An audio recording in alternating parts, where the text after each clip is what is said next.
Salut copain, ça joue bien. Tu disais, un bonheur inconditionnel est souvent précédé d'un grand malheur, quoi. Ouais, souvent, souvent. Toi, t'as dit toujours. Moi, je te dis pas toujours, mais souvent, quoi. Mais au fait, bah, tu vois, un contre-exemple, c'est les enfants.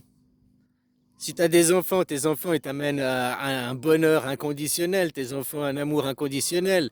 Maintenant, si t'es un garçon, t'as pas eu une grande souffrance avant pour les avoir. Par contre, si t'es une femme, ouais, t'as accouché. Là, t'as eu une grande souffrance avant d'avoir.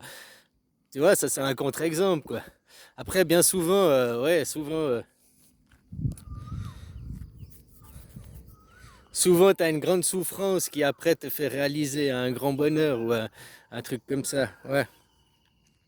Bref, là, je voyais un truc sur Gaza. Il y a des mecs qui sortent de la Bible pour justifier ce qui se passe à Gaza aujourd'hui, puis dire que c'est écrit dans la Bible que Gaza ayant, je sais pas quoi les termes exacts, semé le feu, Dieu se vengera et détruira Gaza. Donc ça justifie ce qu'ils font aujourd'hui, les Israéliens, ce qu'ils font sur les Palestiniens.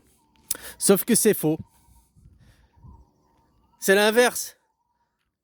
C'est-à-dire que la carte géographique du Gaza qu'on t'explique dans la Bible il y a 2000 ans, c'était là où il y a Gaza, c'était le territoire à Juda. Donc le judaïsme, les Israéliens.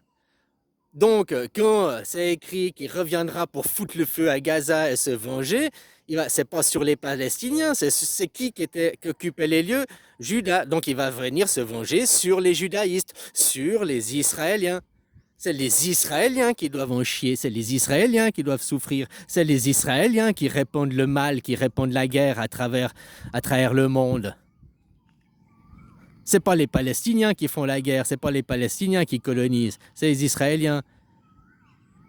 Les sionistes, ils ont fait ça la Deuxième Guerre mondiale, c'était une guerre sioniste aussi. Hein. Là, il y a la guerre de sécession, c'était une guerre sioniste aussi. Hein.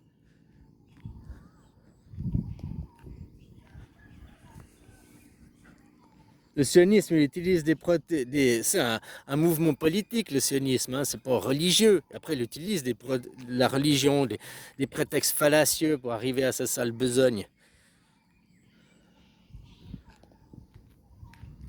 J'ai dit, c'est la honte des juifs, ils ne sont même pas juifs. Mais bon, disons qu'ils le sont. C'est la honte des juifs, les Israéliens. Ils ne respectent pas les enseignements de la Torah. Déjà, les juifs israéliens, ils se réfèrent au Talmud. Et le Talmud, mais c'est une horreur ce livre, quoi.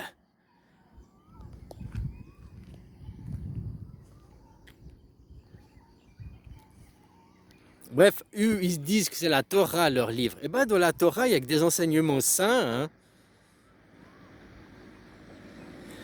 On va se revenir aux trois continents. Le jour où il y a une grande Europe, on revient aux trois continents. Moïse, eux, ils se réfèrent à Abraham, ils se réfèrent à blabli, à blabla. Moi, je me référer à Noé. Noé. Avant Noé, il n'y avait rien, puisqu'avant Noé, il y a le déluge, et puis on est tous des survivants de Noé. Et Noé, il a fait quoi? Noé, il a donné à son fils l'Asie, un autre fils l'Europe et un autre fils l'Afrique. Ben Noé, il a gardé le tout. Hein. Le jour où l'Europe elle est réunie, c'est de nouveau les trois continents réunis. Là, l'Amérique, eux, ils veulent faire. Là, ils parlent Manod. J'aime bien parce qu'il y a.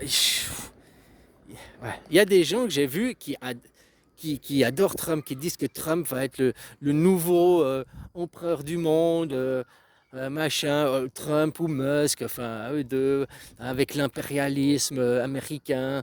Ils vont reconquérir. Ils parlent même d'annexer le Mexique maintenant, d'annexer quasiment toute l'Amérique du Sud.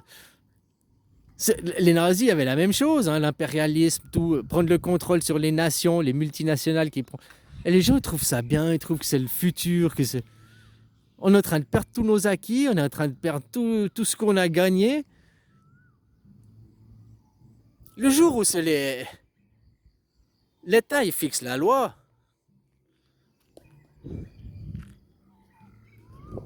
Le jour où il n'y a plus d'État, qui fixe la loi? Les entreprises. Hein?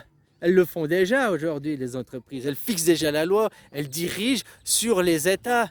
Elles ont le pouvoir sur les États, elles corrompent les États. T'as entendu parler des lobbies? T'as entendu parler des diasporas? Les lobbies diaspora, c'est la même chose. Lobby, c'est parce que c'est le business, c'est les multinationales. Diaspora, c'est parce que c'est les trucs religieux. La diaspora juive, la diaspora arabe, musulmane, là, hein? Mais c'est la même chose, c'est des lobbyistes. Les diasporas, c'est les lobbyistes. Ou les lobbyistes, c'est des diasporas. Ben, c'est la diaspora de BlackRock, la diaspora de hein, Vanguard.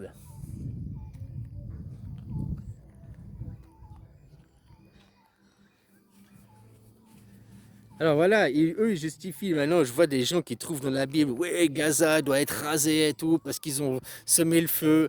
Ouais, mais à l'époque, ceux qui occupaient le territoire de Gaza, c'était Juda. Maintenant, Juda, hein, les territoires sont croisés. Donc, ceux qui doivent payer par le feu, ceux qui doivent subir, c'est les Israéliens. C'est écrit dans la Bible.